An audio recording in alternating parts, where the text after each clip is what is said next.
I'm going to follow up with that question, then we're going to do it from out there. So we've got you when you first started. I don't know why I'm standing behind him when I'm asking this question. But how do you want to be remembered about your career when your careers are over? So how do you want to be remembered from what you've done through fishing, through life, whatever? So how do you want to be remembered through your fishing career and so on? They make me start with all the hard questions. This ain't right. I guess the one thing I want to be remembered, obviously, like I said earlier, I want to be remembered as just a hard-working family man. You know, I always want to have a smile on my face with no matter what I'm doing in this industry, because I feel like that's something that's important. I mean, we're in the public eye a lot, and I have a lot of fun with it. And I see a lot of times I hear guys say, you know, they kind of dread the, you know, being out in the public and conversing with everybody. But that's one of the things I look forward to the most, because you have that personal aspect to it. I mean, just being out here in the tackle shop floor, walking around, looking at baits, talking about fishing. I mean, that's something I still love to do, because when it comes to fishing, I'm still a kid at heart. Like, I want to see everything. I want to know what everybody else is thinking. I mean, yes, this is my job, and I feel like, you know, a lot of people come up to me and ask me questions and expect me to tell them the answers, and I do give them my answers, but I like getting the answers from, you know, other fishermen as well, just like y'all that, you know, fish the local lakes that have just as much experience at the local level. To me, I can learn just as much from y'all as y'all can learn from me, and that's something I want to be remembered as, just having fun with it. And, you know, I never want to lose that drive to go fishing, because I do see some professional fishermen that, you know, they still fish, but they don't really love it. They don't care about it. And I never want to lose that drive. I don't think there'll ever be a day that I get up and say, you know, I don't want to go fishing today. Even if I know I'm not going to catch a fish, I still want to go out there and try and learn. And that's one thing that attracts me to this sport so much, is because our adversary is constantly evolving. Bass constantly change. And there's no way one individual can learn everything at one specific time, because as soon as you do learn it, the fish are going to change, and you've got to start that learning process all over. So it's constantly evolving, it's constantly changing, and you constantly have that thrill of success of figuring something out for the first time. And I don't think there's any other sport or any other industry in, you know, our lives that has that aspect where you can constantly learn something. Because if you think about it, I mean, if you're at the top level of any other sport, you're at the top. There's really nothing you can do to get better except for maybe train your body or something like that. But with fishing, you always have that mental challenge of figuring out what's going on. And I just want to be remembered as someone that's constantly trying to adapt and evolve and progress the sport, and, you know, help make it better and easier for everybody else. That's pretty good there, Henry. It was. Back in the day, you know, I told you I was like Ricky Bobby, didn't have no sponsors whatsoever. I go up to Triton boats, scared to death. I'm just starting off, don't know what to say. Earl Benz is in there. He can be a little intimidating if you don't know him. You know, Earl's a great guy. I know everything, you know, about my career to him.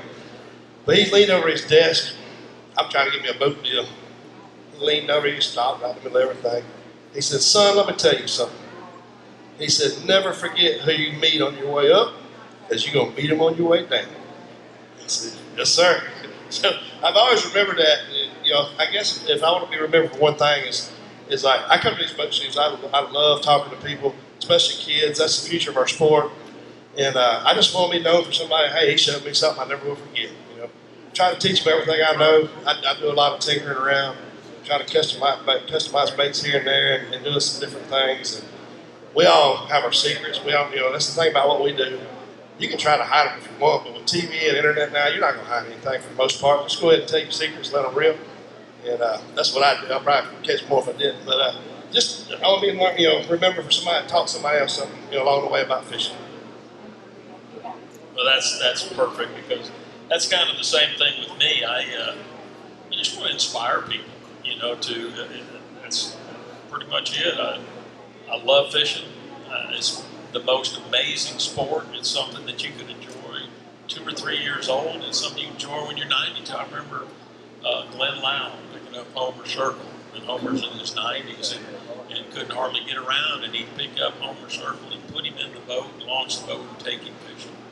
And it's just an amazing sport that gets you outside and gets you in God's creation and lets you learn about real life, not computers, not this, but it's real life out there.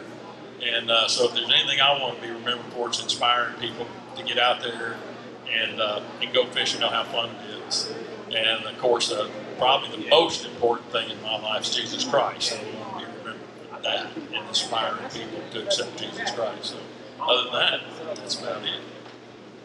Yeah, I think, being a Christian is at the very tip top of my list. But another thing I think we all struggle with, especially those of us as professional anglers that have kids and families back home, is time management. And I want to be remembered as a pro that was able to manage my time and make sure I gave my family the attention that they deserve for the sacrifices that they've made throughout my entire career. I got 2 little girls at home. The good thing about our job is when we're home, right? Like, we're not working a 9 to 5, Monday through Saturday. I take my kids to school, I pick them up from school, I play with them after school, and try to spend as much time as I can with my family. And putting more back into the future of this sport. I help kind of jumpstart the CCBA, which is Cleveland County Bass Anglers, which is a high school, middle school team, fishing team there in the county where I'm from, where Bryan and I live in Shelby. And Bryan's been kind enough to devote some of his time to come out and we do some seminars at their meetings and try to help the kids learn things, like Terry said, that they may not learn necessarily through the internet, even though the internet's a powerful source. We try to help kind of engage those kids, get them really involved in the outdoors, keep them out of trouble, keep them out of I hate to say it, but social media can be your best friend these days, or it can be your worst enemy.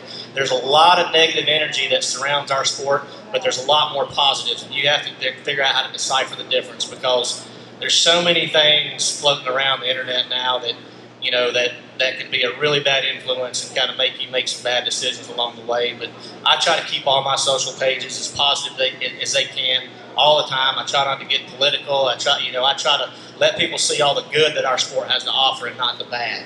So, you see, it's like the walleye cheating scandal that came out. I heard people talking about that don't even fish. Coming up to, hey, you know those guys? I'm like, no, I don't know those guys. Walleye fishermen from up north. But that's the kind of stuff, that sheds negative light. So I want to be remembered as a guy that tried to make up for that and shed more positive light on our sport, get more people involved in our sport, and help the future of our sport by being involved more with the kids. So, that's how I want to be remembered. Ditto. It truly is. I think every one of us up here, we know what the journey that we've been in to be where we're at, and we want as many people, regardless of your age and gender, we want as many people in here to follow maybe in our footsteps, and if we can be an example to them and encourage them to follow their dreams, just like I mentioned a little while ago, what Ricklin, had said on the classic at the James River. But it's a ditto. I think all of us want to inspire others to become good anglers, and it's and I think in the back of all of our minds we all want to be the best, right? We want to be we kind of in the back of our minds we want to be the best. Look at LeBron or Michael Jordan's, and I could go on a list of people who are very excel far in their sport, and to hopefully one day be in the Bass Fishing Hall of Fame. If you're inducted into the Bass Fishing Hall of Fame, I think that would be the pinnacle of showcasing who you were as an angler. It's not all about performance, but it's about what you do. Bass Fishing Hall of Fame is not about what you did stat-wise. It's how you were as an angler endorsing the outdoors. So it's hard not to go against inspiring other anglers.